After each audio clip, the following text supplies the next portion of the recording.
నేను మళ్ళీ మీ దగ్గరికి వస్తాను. ఒకసారి ట్రెండ్స్ మీరు చూడొచ్చు. ఆఫ్ కోర్స్ ఇవి ఎర్లీ ట్రెండ్స్ అయినప్పటికీ బీహార్లో మీ అంచనాలు నిజమవుతూ ఉన్నాయి.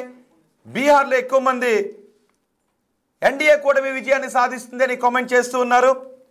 బీహార్లో ప్రస్తుతం 149 స్థానాల్లో బీజేపీ జేడీయూ ఆధిక్యతను కొనసాగిస్తూ వెళ్తోంది. కాంగ్రెస్ ఆర్జేడీ కూటమి కేవలం 89 స్థానాలకే ఆధిక్యతలో పరిమితమైన పరిస్థితి కనబడుతుంది. ఇతరులు 4 చోట్ల ఆధిక్యతను కనబరుస్తున్నారు. ఇక జూబ్లీ హిల్స్లో 3వ రౌండ్ కొనసాగుతుంది. 3వ రౌండ్లో 2 డివిజన్లకు చెందిన ఓట్లను లెక్కిస్తారు. 3వ రౌండ్ కౌంటింగ్ ప్రస్తుతం కొనసాగుతుంది. 3వ రౌండ్లో కూడా కాంగ్రెస్ అభ్యర్థి లీడ్లోనే ఉన్నారు. 3వ రౌండ్ ఫలితం రావడానికి కొంత సమయం పడుతుంది. కానీ ప్రస్తుతం లోపల 3వ రౌండ్లో కూడా కాంగ్రెస్ అభ్యర్థి నవీన్ యాదవ్ ఆధిక్యతను కొనసాగిస్తున్నారు. 3వ రౌండ్లో వెంగళరావు నగర్ డివిజన్ ఓట్లు కూడా కలిసి ఉంటాయి. ఏం జరుగుతుందో చూద్దాం. కొన్ని కామెంట్స్ కూడా చదివి వినిపిస్తాను. 9 రౌండ్లు కారు హవా ఉంటుంది అంటూ సల్మాన్ షేక్ కామెంట్ చేశారు. దేశమంతా బీజేపీ, ప్రతి రాష్ట్రంలో బీజేపీ అంటూ వెంకట్ నాయుడు కామెంట్ చేశారు. అలాగే నవీన్ యాదవ్ విన్ అంటూ కొంతమంది ఒకరు కామెంట్ చేశారు. జై బీఆర్ఎస్ అంటూ షన్నమహి కామెంట్ చేశారు. శ్రీకాంత్ కామెంట్ చేశారు. బీఆర్ఎస్ విన్ అంటూ శ్రీకాంత్ కామెంట్ చేశారు. ఎస్ జై మోడీ అంటూ 100% అంటూ కామెంట్ చేశారు. సర్లేరు నీకెవరు నవీన్, ఆపలేరు నీ విజయాన్ని అంటూ కృష్ణ ప్రియాంక కామెంట్ చేశారు. ఓకే, మీరు కామెంట్ చేస్తూనే ఉండండి. ఒకసారి బీజేపీ జేడీయూ ఇప్పటి వరకు పొందిన ఎక్కడెక్కడ లీడ్లో ఉందో మీకు నేను చూపిస్తాను. బీజేపీ జేడీయూ 149 చోట్ల లీడ్లో ఉంటే కాంగ్రెస్ కేవలం 89 చోట్ల మాత్రమే లీడ్లో ఉంది. 3వ రౌండ్ ఇటు జూబ్లీ హిల్స్లో కొనసాగుతోంది. మొత్తం దేశవ్యాప్తంగా బీహార్ వేడిని కొనసాగిస్తుంటే తెలుగు రాష్ట్రాలకు మాత్రం డబుల్ హీట్ కొనసాగుతోంది. తెలుగు రాష్ట్రాలకు డబుల్ హీట్ కొనసాగుతోంది. ఇటు జూబ్లీ హిల్స్ జడ్జిమెంట్ ఒకటి, అటు బీహార్ ఫలితాలు ఒకటి. తెలుగు రాష్ట్రాల్లో ఈ 2 హీట్ వేవ్స్ కొనసాగుతున్నాయి. ఈ బీహార్ హీట్ వేవ్ ఎలా ఉండబోతుందో మీ అంచనాలు ఏంటి మీరు కమెంట్ బాక్స్లో తెలియజేయండి. ప్రస్తుతం బీహార్ నెంబర్స్ని మీకు వివరించిన తర్వాత మా ప్రతినిధి, మా అసిస్టెంట్ ఎడిటర్ రామ్దాస్ దగ్గర ఇంపార్టెంట్ అప్డేట్ ఉంది. అప్డేట్ నేను తీసుకుంటాను. ప్రస్తుతం బీజేపీ జేడీయూ కూటమికి 152 ప్రస్తుతం బీజేపీ జేడీయూ కూటమి ఆధిక్యత పెరిగిపోయింది. 152 243 స్థానాల్లో ఉన్న బీహార్ అసెంబ్లీలో ప్రస్తుతం బీజేపీ జేడీయూ ఆధిక్యత 152కు పెరిగింది. కాంగ్రెస్ ఆర్జేడీ ఆధిక్యత, కాంగ్రెస్ ఆర్జేడీ లీడ్ కేవలం 86 స్థానాల్లో మాత్రమే కొనసాగుతోంది. కాంగ్రెస్ ఆర్జేడీ లీడ్ కేవలం 86 స్థానాల్లోనే కొనసాగుతుంటే ఎన్డీఏ కూటమి ఆధిక్యత ఏకంగా 152 స్థానాల్లో కొనసాగుతోంది. ఇటు జూబ్లీ హిల్స్లో 3వ రౌండ్ కొనసాగుతుంది. షేక్పేట డివిజన్ కౌంటింగ్ పూర్తయ్యేసరికి నవీన్ యాదవ్ ముందంజలో ఉన్నారు. ఇప్పుడు షేక్పేట డివిజన్తో పాటు వెంగళరావు నగర్ డివిజన్లో ఉన్న పోలింగ్ బూత్లలో కౌంటింగ్ కూడా కొనసాగుతుంది. మా ప్రతినిధి రామ్దాస్ ఉన్నారు మరింత సమాచారం అందించడానికి. రామ్దాస్, ఈ బీహార్ అండ్ జూబ్లీ హిల్స్కి సంబంధించి మీ దగ్గర ఉన్న సమాచారం ఏంటి? రామ్దాస్. రోహిత్, ఇప్పటి వరకు బీహార్ ఎన్నికల ఫలితాలకు సంబంధించి ఉత్కంఠ అయితే కొనసాగుతుంది. అన్ని ఎగ్జిట్ పోల్స్ చెప్పిన మాదిరిగానే ఇప్పటికైతే ఎన్డీఏ కూటమికే మెజార్టీ స్థానాల్లో ఆధిక్యం కనబడుతుంది. దాదాపు 150 స్థానాలు ఎన్డీఏ కూటమి ఆధిక్యం కనబడిస్తే మహాగఠబంధన్ 75 స్థానాల పైగా ఆధిక్యం కనబడుతుంది. ఒక్కసారి మనం ఎన్నికల కమిషన్, భారత ఎన్నికల కమిషన్ యొక్క అధికారిక వెబ్సైట్ను మనం పరిశీలిద్దాం. అధికారికంగా ఎన్ని ప్రాంతాల్లో ఏ పార్టీలు ఆధిక్యం ఉన్నాయి, ఏ ప్రాంతాల్లో ఏ పార్టీలు ఎక్కువగా లీడ్లో ఉన్నాయి ఒకసారి చూద్దాం. ఎస్, ఇక్కడ ఎలక్షన్ కమిషన్ వెబ్సైట్ ప్రకారం ప్రస్తుతం 78 నియోజకవర్గాలకు సంబంధించిన అధికారిక సమాచారం ఉంది. దీంట్లో దాదాపు భారతీయ జనతా పార్టీ 28 స్థానాల్లో లీడింగ్లో ఉంది, టోటల్ 28. అలాగే జనతాదళ్ యునైటెడ్ 20 స్థానాల్లో లీడింగ్లో ఉంది. రాష్ట్రీయ జనతాదళ్ ఆర్జేడీ 17 స్థానాల్లో లీడింగ్లో ఉంది. అలాగే లోక్ జనశక్తి పార్టీ 7 స్థానాల్లో లీడింగ్లో ఉంది. అలాగే ఇండియన్ నేషనల్ కాంగ్రెస్ ఐఎన్సీ 3 స్థానాల్లో ఉంది. కమ్యూనిస్ట్ పార్టీ ఆఫ్ ఇండియా 1 స్థానంలో ఉంది. అలాగే ద ప్లూరల్స్ పార్టీ 1 స్థానంలో ఉంది. హిందుస్థాన్ అవామీ మోర్చా 1 స్థానంలో ఉంది. ఓవరాల్గా 78 స్థానాలకు సంబంధించి ప్రస్తుతం మనకి ఇక్కడ అందుతున్నటువంటి ఈ అధికారిక ఫలితాలు ఇవి ఆధిక్యంలో కనబడుతున్న ఫలితాలు. ఎస్, ఇంకోసారి మనం ఒకసారి చూసుకున్నట్లయితే ఇక్కడ పార్టీల వారిగా మనం చూసుకున్నట్లయితే ఇక్కడ ఆయా నియోజకవర్గాల వారిగా పూర్తి సమాచారాన్ని కూడా ఎన్నికల కమిషన్ మనకు పూర్తి స్థాయిలో అందిస్తుంది. అండ్ అలాగే ఒక్కసారి మనం ఓటింగ్ పర్సెంట్ చూద్దాం. బీజేపీ దాదాపుగా ఇప్పటివరకు 27.47 ఓట్ షేర్ చేసుకుంది. అంటే దాదాపుగా 2,05,000 పైచలకు ఓట్లను సాధించుకుంది ఇప్పటికే. అలాగే ఇక్కడ మనకు ఆర్జేడీ 23.93% ఓటింగ్ షేర్ చేసుకుంది. అలాగే 179 అంటే 1,79,352 ఓట్లు సాధించుకున్నట్టయింది ఇక్కడ. అలాగే జేడీయూ వచ్చేసి 14.6% ఓట్లను సాధించింది. అంటే 1,09,000 పైచలకు ఓట్లను సాధించింది. ఇక ఐఎన్సీ ఇండియన్ నేషనల్ కాంగ్రెస్ ఇప్పటివరకు 7.5% ఓట్లను గెయిన్ చేయగలిగింది. అంటే 56,000 పైగా ఓట్లను సాధించగలిగింది. అలాగే ఇంకా చిన్న చిన్న పార్టీలు లోక్ జనశక్తి పార్టీ, చిరాగ్ పార్టీ ఇది 5.4%. అలాగే ఇక మిగతా నోటాకు వచ్చేసి దాదాపు 1.9%. అంటే చెల్లని ఓట్లు పడ్డాయి. 14,000 ఓట్లు పడ్డాయి. ఇప్పటికే 14,000 పైగా ఓట్లు పడ్డాయి. ఇక సిపిఐ 2.9%. ఇంకా చిన్న చిన్న పార్టీలు ఇక్కడ బీఎస్పీ కావచ్చు, ఇతరత్ర జనసురాజ్ పార్టీ కావచ్చు, అలాగే ఎంఐఎం కావచ్చు, ఈ పార్టీలన్నీ కూడా ఓట్ షేర్ చేసుకుంటున్న పరిస్థితి కనబడుతోంది. సో ఆ రకంగా ప్రస్తుతానికైతే పార్టీ వైజ్ రిజల్ట్ చూసినట్టయితే ఆర్జేడీ 17 లీడ్లో ఉంది, బీజేపీ 28 లీడ్లో ఉంది, అలాగే లోక్ జనశక్తి పార్టీ 7 లీడ్లో ఉంది, JD Janata Dal you Nitish party 20 లీడ్లో ఉంది, ఇండియన్ నేషనల్ కాంగ్రెస్ 3 లీడ్లో ఉంది.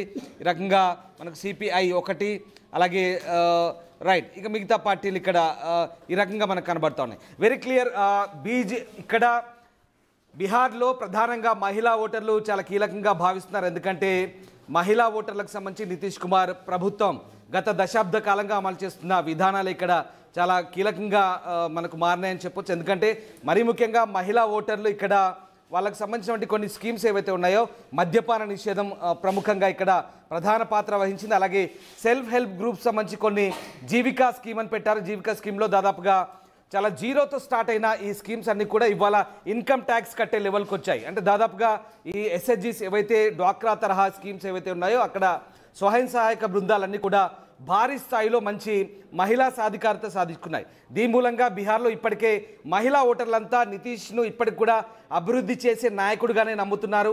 ఇప్పటికీ బీహార్కు సమర్థుడైన నాయకుడిగానే నితీష్ కుమార్ను భావిస్తున్నట్టుగా మనకు అర్థమవుతుంది. మహిళా ఓటర్లంతా కూడా ఏకపక్షంగా బీహార్లో నితీష్ కుమార్ వైపు మొగ్గు చూపినట్టుగా కనిపిస్తుంది. అండ్ అలాగే ముఖ్యంగా యూత్ కావచ్చు, నిరుద్యోగులు కావచ్చు కొంత నితీష్కు వ్యతిరేకంగా వ్యవహరించారు. అలాగే తేజస్వి యాదవ్ను నమ్మినట్టుగా కనిపిస్తుంది ఆర్జేడీ వైపు. ఆ రకంగా కొంతమంది యూత్ అలాగే అన్ఎంప్లాయిడ్ ఎవరైతే ఉన్నారో వాళ్ళంతా కూడా ఆర్జేడీ కాంగ్రెస్ కూటమి వైపు మొగ్గు చూపినట్టు కనబడుతుంది. మొత్తం పైన ఇక్కడ బీహార్లో వచ్చేసి సీమాంచల్ కావచ్చు, అలాగే మిథిలాంచల్ కావచ్చు, భోజ్పురి కావచ్చు, సెంట్రల్ బీహార్ పాట్నా కావచ్చు, గ్రామీణ బీహార్ కావచ్చు, ఆయా ప్రాంతాల్లో ఓటర్లు చాలా కీలకంగా వివరించారు. ఈసారి గతంతో పోలిస్తే చాలా భిన్నంగా ఉంది.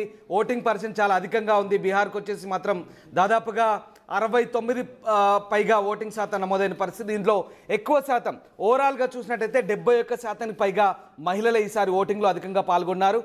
పురుషులు వచ్చేసి 62% పైగా పాల్గొన్నారు. అంటే దాదాపుగా మహిళలకు పురుషులకు 10% పైగా వ్యత్యాసం కనిపిస్తుంది. దీంట్లో మహిళలు చాలా కీలకంగా వ్యవహరించినట్టుగా ఈసారి మనకు కనిపిస్తుంది. సో ఓవరాల్గా మహాగఠబంధన్ అలాగే ఎన్డీఏ కూటమి హోరాహోరీగా పోరాటం చేశాయి. ఈసారి మహాగఠబంధన్ ఆర్జేడీ కాంగ్రెస్కు చావో రేవో అన్నట్టుగా తయారైంది. అన్ని రీజియన్లో బీహార్ అటు నేపాల్ వైపు, ఇటు ఉత్తరం వైపు, అలాగే ఇటు నేను చెప్తున్నట్టుగా సీమాంచల్ వైపు. సీమాంచల్ ఎక్కువగా మైనార్టీల ప్రభావం ఉంటుంది. గతసారి సీమాంచల్లో 6 సీట్లు ఎంఐఎం గెలుచుకుంది. అసదుద్దీన్ ఓవైసీకి సంబంధించినటువంటి ఎంఐఎం పార్టీ గతంలో 6 సీట్లు గెలుచుకుంది. అలాగే గణనీయంగా ఓట్లను చీల్చి ముస్లిం ఓట్లను తన్నుకుపోయింది. ఇక్కడ ఈసారి ఇటు ఆర్జేడీ కూటమి కాంగ్రెస్ కూటమి కూడా సీమాంచల్పై గట్టి నమ్మకం పెట్టుకున్నాయి. అలాగే మిగతా ట్రెడిషనల్ సాంప్రదాయ హిందూ ఓట్లు ఏవైతే ఉన్నాయో అవన్నీ కూడా ఇటు బీజేపీ అలయన్స్ గెయిన్ చేసుకునే అవకాశం కనిపిస్తుంది. మరోవైపు మిగతా ప్రాంతాల్లో మిథిలాంచల్లో అయితే ఏకంగా బీజేపీ కూటమి భారీ మెజార్టీ సాధించే అవకాశం ఉంది. భోజ్పూర్లో కూడా ఏకంగా ఆర్జేడీ, బీజేపీ అలాగే జేడీయూ నువ్వానేనా అన్నట్టుగా కనబడుతున్న పరిస్థితి. మొత్తం మీద బీహార్లో రాజకీయ పరిణామాలు చాలా భిన్నంగా ఉన్నాయి. ఈసారి ఓటింగ్ పర్సెంట్ ఎక్కువ ఉంది. గతంలో ఎన్నడూ లేని విధంగా బీహార్లో దాదాపుగా 10% పైగా ఓటింగ్ నమోదైంది. గతంలో 2015, 2020తో పోల్చుకుంటే ఈసారి చాలా ఎక్కువగానే నమోదైన పరిస్థితి బీహార్ ఓటింగ్ పరిస్థితి. సో ఆ రకంగా చూసుకుంటే కనుక బీహార్లో చాలా కీలకంగా మహిళలు ఈసారి వ్యవహరించినట్టుగా కనబడుతుంది. సో ఓవరాల్గా బీహార్ ఎన్నికల స్ట్రాటజీ చూసుకున్నట్టయితే కనుక హోరాహోరీగా పోరాటాలు చేశారు, ప్రచారాలు నిర్వహించారు. లాలూ ప్రసాద్ యాదవ్ కుమారుడు తేజస్వి ప్రసాద్ అయితే ఈసారి అతని భవిష్యత్తు సంబంధించి చాలా కీలకంగా మారబోతుందని చెప్పాలి. అలాగే కాంగ్రెస్ పార్టీ కూడా గత దశాబ్దాల కాలంగా ఎప్పుడో అధికారానికి దూరమైన కాంగ్రెస్ పార్టీ కూడా ఈసారి ఆర్జేడీ అలయన్స్తో కలిసి ముందు కాస్త దూకుడుగా వెళ్ళాలని భావించింది. బట్ ఇక్కడ ఎగ్జిట్ పోల్ చూస్తే కనుక Rohit very clear, exit polls అన్ని కూడా ఒక సత్తా బజార్ అనే ఒక ఏజెన్సీ తప్ప మిగతా అన్ని ఏజెన్సీలు కూడా దాదాపుగా ఎన్డీఏ కూటమికి 130 నుంచి 160 వరకు కూడా క్లియర్ మ్యాండేట్ వస్తుందంటూ కూడా ఈ ఓటింగ్ సంబంధించినటువంటి అంచనాలు వెలువచ్చింది. సో ఎగ్జిట్ పోల్స్ అని కూడా ఎగ్జాక్ట్ రిజల్ట్గా ఉండబోతున్నాయా లేదా అనేది ఒక ఉత్కంఠ కొనసాగుతుంది. ఎందుకంటే మనం మహారాష్ట్ర చూసుకున్నట్టయితే మహాయుతి కూటమి వెనుకబడి ఉంటుందని భావించారు అందరూ కూడా. కానీ ఎగ్జిట్ పోల్స్కు భిన్నంగా మహాయుతి కూటమి ఇక్కడ విజయం సాధించింది. హర్యానా, కమింగ్ టు హర్యానాకు వచ్చినట్టయితే కాంగ్రెస్ బ్రహ్మాండంగా విజయం సాధిస్తుంది అనుకున్నారు. కానీ కాంగ్రెస్ను వెనక్కి తోసి బీజేపీ అనూహ్యంగా విజయాన్ని వరించింది. సో ఇక్కడ కాంగ్రెస్, హర్యానా, మహారాష్ట్ర ఎగ్జిట్ పోల్స్ను అంచనా వేసుకుంటూ ఆర్జేడీ అదే ఓవరాల్గా కాంగ్రెస్ ఇండి కూటమి ఏం చెప్తుందంటే గత హర్యానా, మహారాష్ట్ర ఎన్నికల ఎగ్జిట్ పోల్స్కు వాటికి ఏమాత్రం సంబంధం లేకుండా భిన్నంగా వచ్చాయి. ఈసారి కూడా బీహార్లో అదే జరగబోతుందనే ధీమాతో నెంబర్స్ చదువుదాం. రామ్దాస్ మీరు కొద్దిసేపు అందుబాటులోనే ఉండండి. ఎస్, ప్రజలు కూడా చాలా ఉత్సాహంగా కామెంట్ చేస్తున్నారు. ఎన్డీఏ అసెంబ్లీలో అడుగు పెడుతుందా, మరోసారి అధికారం చేజిక్కించుకుంటుందా, లేదా కాంగ్రెస్ కూటమి బీహార్లో అసెంబ్లీలో అధికార పార్టీగా అడుగు పెడుతుందా? జూబ్లీ హిల్స్ లో గెలిచేది ఎవరు, నవీన్ యాదవ్ లేదా సునీత?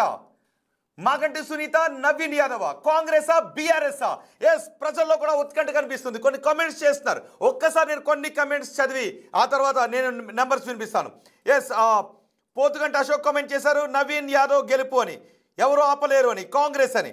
బీఆర్ఎస్ అని డీజే శివరాక్ కామెంట్ చేశారు. డీజే శివరాక్ బీఆర్ఎస్ అని కామెంట్ చేశారు. రంగనాగరాజ్ బీఆర్ఎస్ పక్కా అని కామెంట్ చేశారు. కారు జోరు అని ప్రిన్స్ చిన్న కామెంట్ చేశారు.